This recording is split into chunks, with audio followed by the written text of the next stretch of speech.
Bismillahirrahmanirrahim. Assalamualaikum warahmatullahi wabarakatuh. Selamat bertemu kembali bersama saya Ade Mulyani, Guru Bahasa Indonesia di SMK Negeri 2 Purwakarta.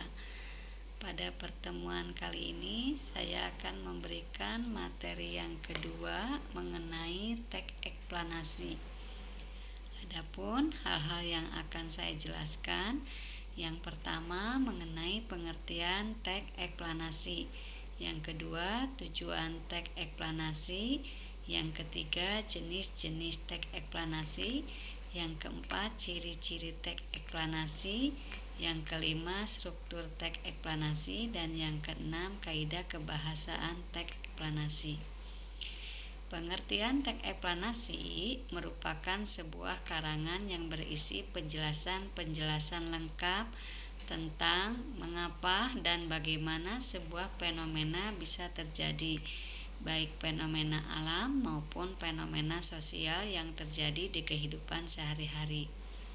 Contoh fenomena alam, terjadinya banjir, tsunami, gempa bumi, gunung meletus, dan lain sebagainya. Nah, kemudian untuk contoh fenomena sosial, untuk fenomena sosial itu ada yang bersifat positif dan ada yang bersifat negatif. Contoh fenomena sosial yang bersifat positif, misalnya ada aksi solidaritas, yaitu di mana ada sebagian orang yang mendermakan hartanya kepada orang-orang yang terkena fenomena sosial tadi. Contoh fenomena sosial yang bersifat negatif, misalnya adanya bullying atau perundungan, atau misalnya mengenai prostitusi, pelecehan, kemiskinan, pengangguran, dan lain sebagainya. Teks eksplanasi dapat disamakan dengan teks yang menceritakan prosedur atau proses terjadinya sebuah fenomena. Dari teks tersebut, pembaca dapat memperoleh pemahaman mengenai latar belakang terjadinya fenomena secara logis dan jelas.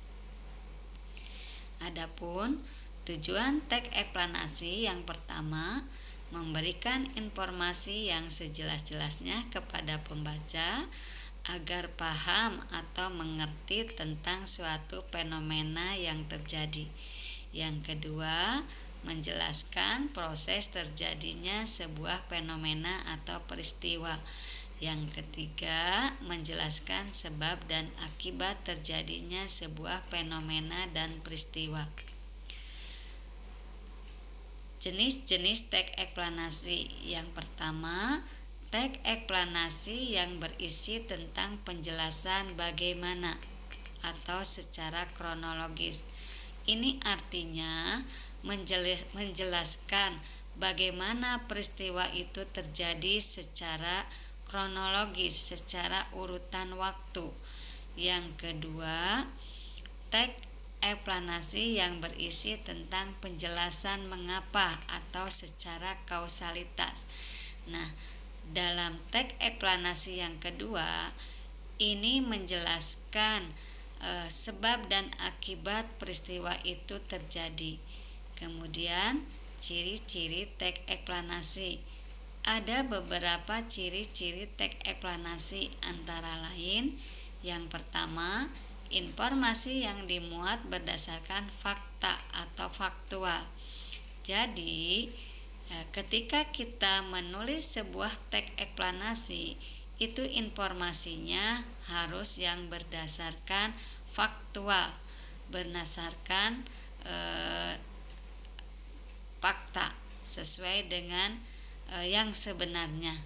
Yang kedua, sifatnya informatif dan tidak berusaha mempengaruhi pembaca untuk percaya terhadap hal yang dibahas.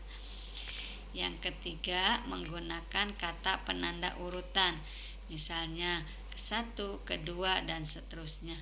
Yang keempat, fokus pada hal umum atau generik, bukan partisipan manusia. Contoh tsunami, banjir, gempa bumi, hujan, dan lain-lain. Struktur teks eksplanasi. Sebuah teks bisa dikategorikan sebagai teks eksplanasi jika memiliki struktur sebagai berikut. Yang pertama, pernyataan umum. Di bagian pernyataan umum ini, sebuah teks eksplanasi menjelaskan tentang gambaran umum fenomena atau peristiwa alam yang akan dibahas. Yang kedua, urutan sebab akibat. Setelah mengetahui secara umum fenomena yang akan dibahas, pada bagian ini dijelaskan tentang penyebab dan akibat yang ditimbulkan dari fenomena tersebut. Kita bisa melakukan deskripsi dalam beberapa paragraf terkait sebab dan akibatnya. Bagian ini disebut juga dengan deretan penjelas. Kemudian yang ketiga, interpretasi, berisi ulasan atau review atau berupa komentar atau penilaian tentang konsekuensitas kejadian yang dipaparkan sebelumnya. Adapun kaidah kebahasaan teks eksplanasi perlu memperhatikan kaidah kebahasaan berikut. Yang pertama, banyak menggunakan kata yang bermakna denotatif, karena tadi cirinya bahwa teks eksplanasi harus berisi hal-hal yang sifatnya faktual, maka secara otomatis banyak penggunaan kata-kata yang bermakna denotatif. Yang kedua, banyak menggunakan konjungsi kausalitas, konjungsi yang kata penghubung yang berhubungan dengan sebab akibat.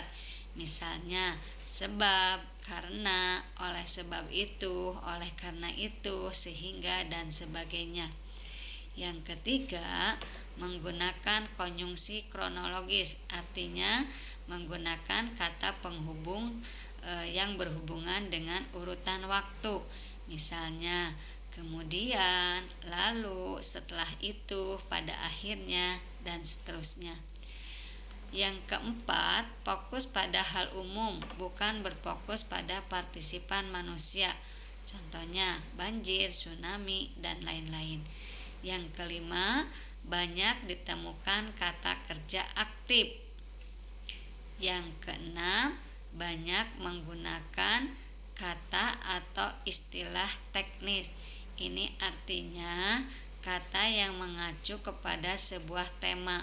Misalnya, kalau kita mengambil teks eksplanasi yang berhubungan dengan masa pandemi, maka itu akan ada istilah-istilah yang berhubungan dengan pandemi tersebut. Misalnya, ada kata virus, ada kata vaksin, ada kata PPKM, dan lain sebagainya. Nah, demikian penjelasan mengenai teks eksplanasi.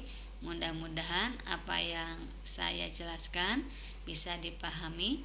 Ibu tutup dengan Assalamualaikum warahmatullahi wabarakatuh.